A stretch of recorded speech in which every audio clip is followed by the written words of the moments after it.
is Senior Sergeant to the Police Association. Greg, they've been trialling this system. Do you know how it works?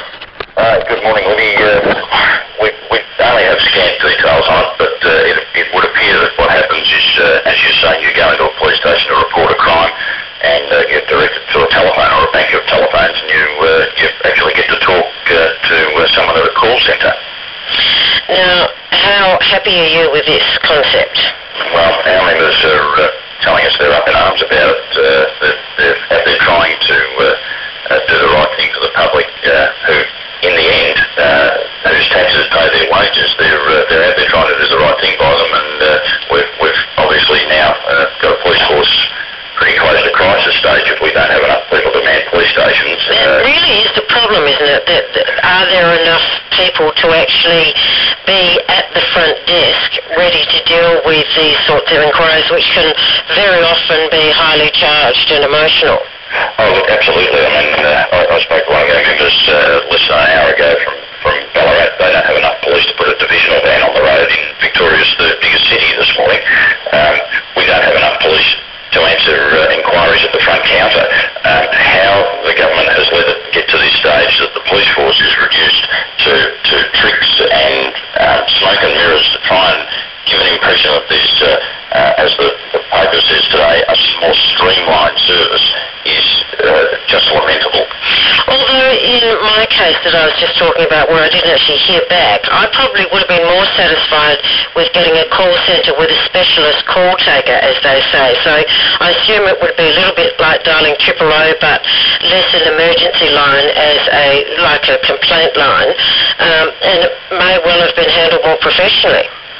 Well, I suppose it comes down to who's going to take your call. Is it a person who's going to be able to elicit enough information from you to be of any benefit whatsoever in any sort of investigation that might then follow? Or are we talking about someone who last week worked for a bank or an insurance company or in a call centre? I've got an 18-year-old daughter who works in a call centre. I wouldn't like to be reporting a crime to her because she simply wouldn't know what details to elicit from me. Oh, they are saying, in fairness, Greg, they are saying that these are specialist call takers. I doubt your 18-year-old daughter would be taking these sorts of calls. Well, if we're talking specialist call takers, if we're talking people who have enough experience and enough knowledge of policing matters to take a call and gain all the appropriate information, why would you hire them instead of hiring additional police officers? Why would you pay for the infrastructure?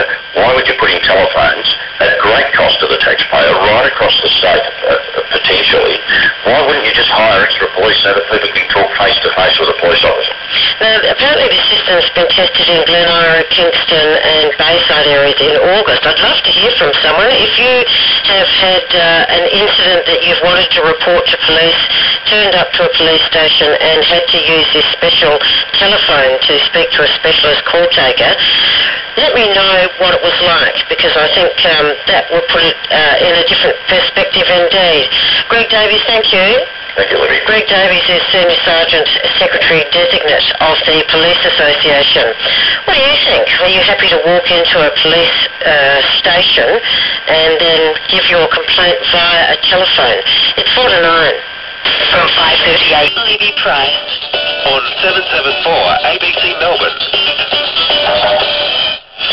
7 minutes past 9. We've been talking about plans. In fact, it's been trialled in police stations around Melbourne that instead of a police officer answering your query or taking your complaint when you go to a police station, you'll be directed to a telephone and you'll get a specialist call taker who'll handle your call. We've got some text messages here from one person. Oh, gosh, this texting's frustrating.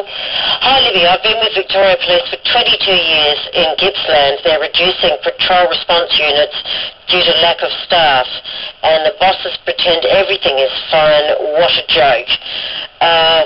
Let's find out what you think. Bill's in Warrnambool. Hi, Bill. Oh, yeah, I was sad to hear about your case of your house being trashed. Clearly what the police are trying to do is not have you actually go to the police station. You may as well call the call centre from home and save yourself the time and effort and cost.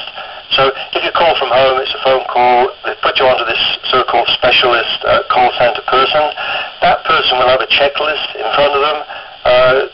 needed as much training to do that job as a policeman would, and I believe that's what they're about. Yes, I would have just liked a response. A response from someone at a call centre would have been better than nothing. Morning, Libby, how are you? Good. That's good.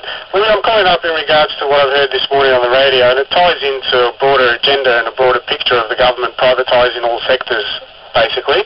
I bring to your attention and Melbourne's attention an article which I found on the Liberal Party website, which was dated Friday the 7th of November 2008.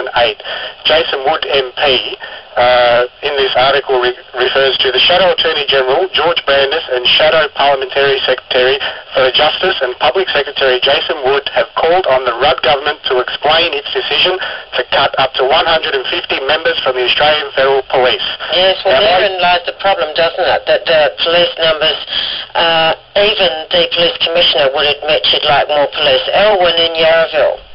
G'day, how are you, Libby? Good. Well, I just wanted to say what we should do is actually, with the police and their phone calls, we should outsource this to India, and you could get them to get people in India to ring you up at, say, 6 o'clock every night to ask if you've been burgled.